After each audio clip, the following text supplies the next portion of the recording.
భూగర్భ అణు కేంద్రం సహా 3 అణు కేంద్రాలపై అమెరికా దాడుల తర్వాత ఇరాన్ కూడా ప్రతీకార దాడులను ఉధృతం చేసింది.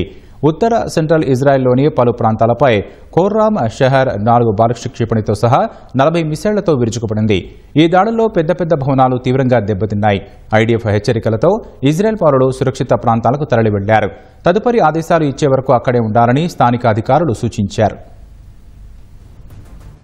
ఇజ్రాయెల్పై ఇరాన్ కూడా ప్రతీకార దాడులను ఉధృతం చేసింది. తమ దేశంలోని ఫోర్డో భూగర్భ అణుకేంద్రం సహా 3 అణుకేంద్రాలపై అమెరికా ప్రత్యక్ష దాడులు చేసిన కొన్ని గంటలకే ఇజ్రాయెల్పై టెహ్రాన్ ప్రతీకార దాడులకు దిగింది.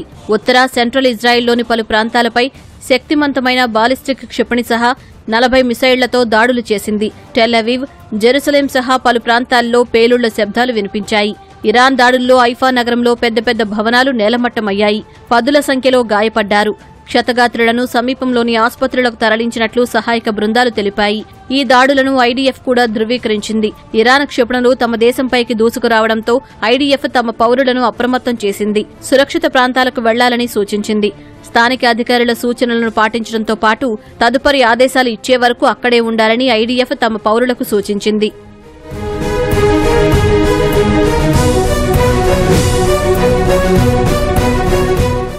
ఇజ్రాయెల్పై జరిపిన దాడులకు ఖోర్రామ్ షహర్ 4 అతిపెద్ద బాలిస్టిక్ క్షిపణి సహా 40 మిసైళ్లను ఉపయోగించినట్లు ఇరాన్ పారామిలిటరీ రెవల్యూషనరీ గార్డ్స్ ప్రకటించింది. ఇరాన్ వద్ద ఉన్న బాలిస్టిక్ క్షిపణుల్లో ఖోర్రామ్ షహర్ 4 అతిపెద్దది. 1500 కిలోల పేలుడు పదార్థాలతో 2000 కిలోమీటర్ల దూరంలోని లక్ష్యాలపై ఇది దాడి చేయగలదు.